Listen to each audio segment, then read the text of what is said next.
यहोवा मेरा चरवाहा है, यहोवा मेरा चरवाहा है, मुझे कुछ घटी न होगी। जी। वह मुझे हरी हरी चराइयों में बैठाता है, वह मुझे सुखदाई जल के झरने के पास ले चलता है। सुनिएगा, भजनकार इस बात को लिखते हुए और बड़ी नम्रता और बड़ी संवेदनशीलता के साथ में कहता है कि यहोवा मेरा चरवाहा है और मुझे किसी बात की घटी। यहोवा मेरा चरवाहा है, मुझे किसी बात की घटी। वास्तव में मैं आपको उत्साहित करूंगा आज की सुबह कि परमेश्वर आपके जीवन का चरवाहा है ना। वो है जो आपके मार्गों में आपको लेकर चलता है, वही है जो आपके जी में जी ले आता है, क्योंकि लिखने वाला कहता है परमेश्वर मेरा चरवाहा है। किसका चरवाहा है? किसका चरवाहा है? मेरा चरवाहा। इसका मतलब है दुनिया का हर एक वो व्यक्ति जो प्रभु यीशु मसीह के पास में आता है, परमेश्वर से प्रार्थना करना जानता है, दुआ करना जानता है, ये उसके लिए बात है कि हम कह सकते हैं परमेश्वर मेरा चरवाहा है। परमेश्वर मेरा चरवाहा है और मुझे कुछ घटी।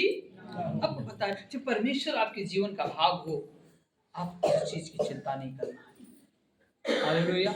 जब परमेश्वर आपके जीवन का भाग हो तो आपको किसी प्रकार की चिंता नहीं करना। वचन में लिखा कि वही है जो आपको तमाम दिक्कतों से और तमाम महामारी से सुरक्षित रखता है, क्योंकि परमेश्वर आपका चरवाहा है। कई बार हमें और आपको तकलीफ तो होती है, कई बार संसार में रहकर शारीरिक जीवन को जीकर कुछ क्षण के लिए तकलीफ तो होती है, कई बार हमारे मन की चीजें पूरी नहीं होती। तो मैं कहना चाहता हूँ यहोवा मेरा चरवाहा है और मुझे कुछ घटी। परमेश्वर मेरा चरवाहा है और मुझे कुछ घटी नहीं होगी। मुझे और आपको चिंता नहीं करना है। एक मनुष्य होने के नाते कई बार चिंताएं, कई बार पीड़ाएं तो होती हैं, पर लिखने वाला कहता है परमेश्वर मेरा चरवाहा है और मुझे किसी बात की घटी ना होगी। दूसरा पद कहता है वो मुझे हरी हरी चराइयों में बैठाता है और सुखदाई जल के झरने के पास ले जाता है। आपको पता है परमेश्वर जानता है आपके लिए उत्तम क्या है। परमेश्वर जानता है वो आपको हरी चराइयों में बिठाता है। कैसी चराइयों में बिठाता है? कैसी चराइयों में बिठाता है? परमेश्वर आपको हरी चराइयों में बिठाता है। इसका मतलब है जहां पे आपके जीवन की छोटी छोटी या बड़ी बड़ी जो आपके जीवन से संबंध रखती हैं बातें, उनके लिए परमेश्वर आपके लिए प्रावधान करता है। हालेलुया।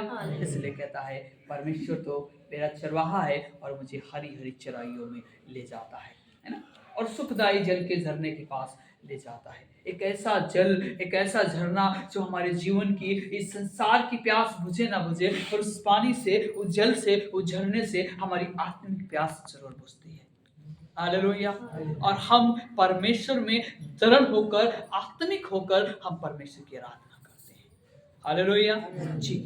वह मेरे जी में जी ले आता है, जी। धर्म के मार्गों में वो अपने नाम के निमित्त मेरी अगुवाई करता है। चाहे मैं घोर अंधकार से भरी हुई तराई में होकर चलूं, तो भी हानि से न डरूंगा, क्योंकि तू मेरे साथ रहता है। तेरे सोटे और तेरी लाठी से मुझे शांति मिलती है। सुनेगा, लिखने वाला कहता है फिर से एक बार लिखा है कि वह मेरे जी में जी ले आता है और धर्म के मार्गों में वो अपने नाम के निमित्त मेरी अगुवाई करता है। वास्तव में परमेश्वर आपके जी में जी ले आता है। क्या करता है? जी में जी ले आता है। आपको पता है जब आप थके हो, आप परेशान हो, आप नर्वस हो, आप गंभीर हो, और उस समय के लिए बिल्कुल शांति के साथ में बैठ जाए, आपको लगेगा आपको पुनर्स्थापित आपके अंदर परमेश्वर कुछ करता है। एक ऐसे समय में जहाँ पे परमेश्वर आपको पुनर्स्थापित करता है और आपके मन को, आपके जीवन को फिर से बहाल करता है। मैं आपको कहना चाहता हूँ परमेश्वर आपके जी में जी ले आता है। परमेश्वर आप में जी ले आता है।